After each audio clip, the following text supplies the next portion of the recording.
here, and welcome to another 2024 movie review. And I just want to say happy late 4th of July as of this recording. I know it's been a while since I posted my last video, but that's mainly because, of course, I wanted to spend this week trying to enjoy myself during the 4th of July week. But when it comes to this 2024 movie review, this time it is going to be on a movie that I was pretty surprised they were continuing this franchise, and I didn't know what they could possibly be doing in this story. But regardless, this is my review on Despicable Me 4.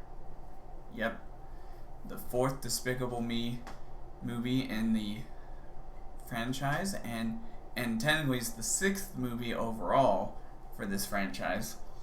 Now, I will say, after the 3rd movie's release, I didn't know what they could possibly do with the continuation of the franchise. I mean, you look at the villains of each of the 3 movies. You had the son of the guy who's in charge of the Bank of Evil as the villain of the 1st movie.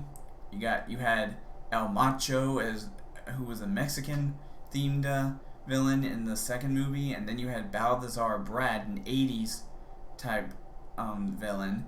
And I gotta admit, I was pretty surprised with all 3 of them. Now, I will say that out of the other 3 movies, my favorite one has to be the 2nd movie, in my opinion.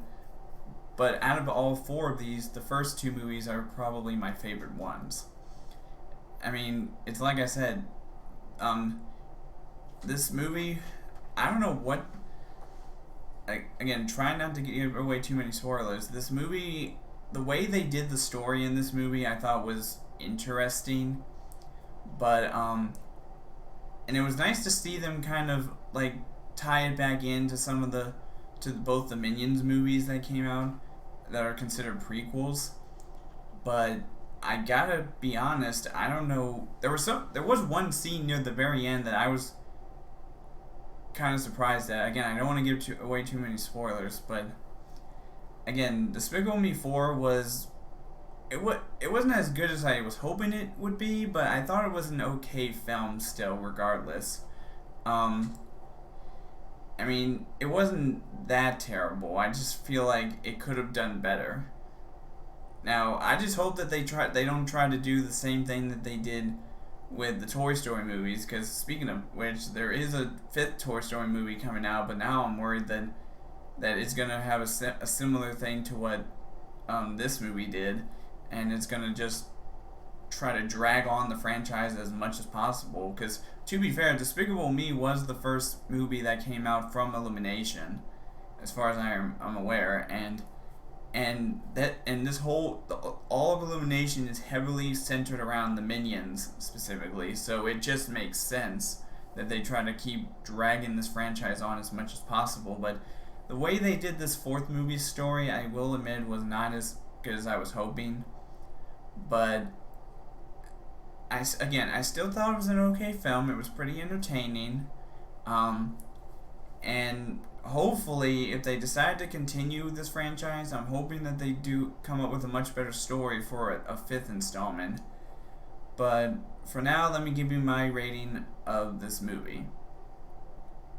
So, for my rating of Despicable Me 4, again, it wasn't a great film, but it wasn't a terrible film either. I thought it was an okay film, per se.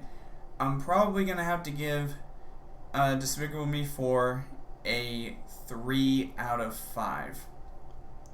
Yep, 3 out of 5, which, as a matter of fact, is the same rating that my other YouTube friend Matthew Davis Media gave it.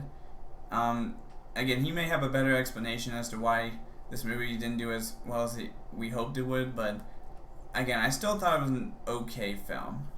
So anyways, that's all for now in this movie review.